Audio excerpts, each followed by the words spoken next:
தெய்வத்தின் குரல் 2ஆம் பாகம். கிரகஸ்தாசிரமம் இல்லறம். புது பிராமண ஜாதி உண்டாக்கலாமா? முதற் பகுதி. சகல ஜாதியாரும் ஔபாசனம் செய்ய வேண்டும் என்கிற போது இன்னொரு விஷயத்தையும் கவனிக்க தோன்றுகிறது.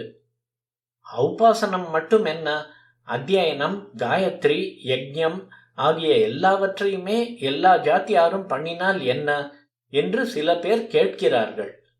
ஒரு பக்கம் ஒரே நாஸ்திகம், வேதத்தை கொளுத்த வேண்டும், பிள்ளையாரை உடைக்க வேண்டும் என்று இருந்தால், அப்படி சொல்கிறவர்கள் தங்களை சீர்திருத்தக்காரர்கள் என்று சொல்லிக்கொண்டால், இன்னொரு பக்கம் இன்னொரு தினசு சீர்திருத்தக்காரர்களோ ஏன் பாரபட்சமில்லாமல் அத்தனை ஜாத்தியாருக்கும் எல்லா வைதிக கர்மாவிலும் அதிகாரம் கொடுக்க கூடாது என்கிறார்கள்.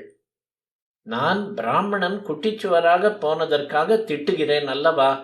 இதையே ஒரு ஆதாரமாக தங்களுக்கு ஆதரவாக பிடித்து கொண்டு இவர்கள் பிராமணன் தானே தானும் கெட்டு மற்ற ஜாதிகளையும் கெடுத்து விட்டவன், அதனால் இப்போது மறுபடி வைதிகமான வழிகளை, வேதாத்தியனம் முதலானதுகளை உயிர்ப்பிக்கிற போது கடமையில் தப்பின பிராமண ஜாதிக்கு மட்டும் இவற்றில் ஏன் அதிகாரம் தர வேண்டும்?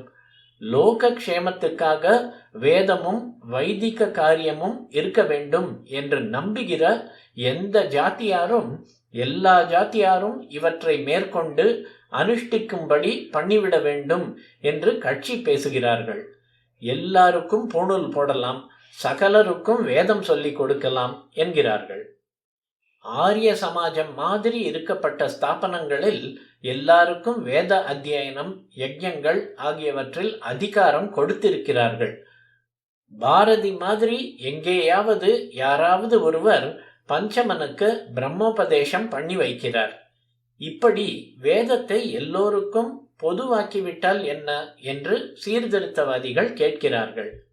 இது கொஞ்சம் கூட சம்மதமானதல்ல. சாஸ்திரத்தில் இருப்பதை சொல்ல அதன் பிரதிநிதியாக இருக்கிறவன் தான் நான். ஆகையால் இது பரம தியாகிகளாக கொஞ்சம் கூட சொந்த பற்று பாசம் இல்லாமல், தங்களுக்கென்று சொத்து சுதந்திரம் இல்லாமல் லோக க்ஷேமத்தையே உத்தேசித்து தர்மங்களை விபாகம் பண்ணி கொடுத்த சாஸ்திரக்காரர்களான ரிஷிகளுக்கு சம்மதமில்லை என்று சொல்ல வேண்டியது என் கடமை. பாபத்தில் 2 தினுசு. தனக்கான கர்மாவை விடுகிறவன் ஒரு விதமான பாபத்தை பண்ணுகிறான். இவனை கர்ம பிரஷ்டன் என்பார்கள். இன்னொருத்தன் தன் கர்மாவை விட்டதோடு நிற்காமல் இன்னொருத்தரின் கர்மாவை எடுத்துக்கொண்டு அந்த ஜாதிக்காரன் மாதிரியே அவனுக்குரிய ஆச்சாரங்களை அனுஷ்டிக்கிறேன் என்று புறப்படுகிறான். இவனை கர்மாந்தர பிரவிஷ்டன் என்பார்கள்.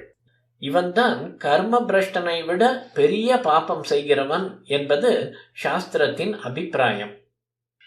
ஏன்? 2 காரணங்கள் உண்டு.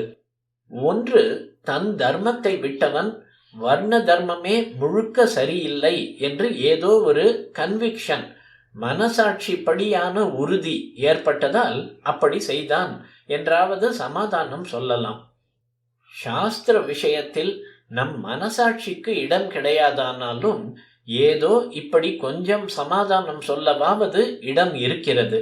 ஆனால் இன்னொருத்தனின் கர்மாவையும் அதற்கான ஆச்சார நியமங்களையும் எடுத்துக்கொள்கிறவன் என்ன நினைக்கிறான்? தனக்கு ஏற்பட்ட கர்மாவும் அதற்கான ஆச்சாரமும் தான் மட்டம், இன்னொன்று உசத்தி என்று நினைத்தே அதற்கு போகிறான். இப்படி கர்மாக்களுக்குள் உயர்வு தாழ்வு நினைப்பது நவீன கால அபேதவாதத்துக்கும் இக்காலத்தில் டிக்னிட்டி ஆஃப் லேபர், எத்தொழிலும் கௌரவமானதே என்பதற்கும் பொருந்தாது. பழங்கால சாஸ்திரவாதப்படியும் பொருந்தாது. வர்ண தர்மம் முழுதையும் தள்ளிவிடுகிற கர்ம பிரஷ்டன் ரிஷிகள் என்னவோ காலத்துக்கு ஒவ்வாமல் செய்துவிட்டார்கள் என்றுதான் நினைக்கிறான். அவர்களை பக்ஷபாதிகள் என்று நினைக்கவில்லை. ஆனால் தன்னதை விட்டுவிட்டு இன்னொரு வர்ண தர்மத்தை எடுத்துக்கொள்கிறவனோ ரிஷிகளை பக்ஷபாதியாக்கி விடுகிறான். இவன் புதிசாக தழுவுகிற வர்ணமே ஆத்ம ஸ்ரேயஸ் தருவது. இவனுக்காக பாரம்பரியமாக ஏற்பட்ட வர்ணத்தில் அந்த பலன் இல்லை என்று நினைத்துதானே இவன் மாறுகிறான். அப்போது ரிஷிகள் வர்ண விபாகம் என்று பண்ணினதே வஞ்சனை என்றுதானே ஆகிறது. இதனால் தான் இவன் பண்ணுகிற பாப்பமே பெரிசு என்பது. பிராமணர்கள் தவறிவிட்டார்கள், அதனால் புது பிராமணரை உண்டு பண்ணுவோம் என்றால் அது அவன் தன் தர்மத்தை விட்டதால் நானும் என் தர்மத்தை விடுவேன் என்கிற பேச்சுதான். விடுவதோடு இல்லாமல் இன்னொன்றை எடுத்துக்கொள்வேன் என்கிற போது இன்னும் தப்பாகிறது. அத்தனை கர்மாவும் அகங்காரம் நசிப்பதற்காகத்தான். நமக்கென்று சொந்தமாக விருப்பு வெறுப்பு இல்லாமல் ஈஸ்வராக்ஞையானது வேதசாஸ்திர மூலமாக நமக்கு பிறப்பிலேயே எந்த தொழிலை கொடுத்ததோ அதை செய்வோம் என்ற அடக்கமும் வினயமும் தான் வர்ண தர்மத்துக்கு அஸ்திவாரம். அதன் மேல் நின்று கொண்டு ஒவ்வொருவனும் தனக்கான தொழிலில் சதா உழைக்கிற போது அகங்காரம் கரைகிறது. புது ஜாதி உண்டு பண்ணுவது, புது பிராமணனை பண்ணுவது என்கிற போது எத்தனை நல்ல எண்ணத்தோடு இப்படி ஆரம்பித்தாலும் சரி, வேத சப்தங்களும் வேத கர்மாக்களும் லோகத்தில் இருக்க பண்ண வேண்டும் என்று மனசார நினைத்து அந்த உயர்ந்த லட்சியத்துக்காகவே இப்படி செய்தாலும் சரி, இந்த மாதிரி செய்யும் போது அகங்காரம் முந்திரிக்கொட்டை மாதிரி முந்திக் கொண்டு வரத்தான் செய்யும்.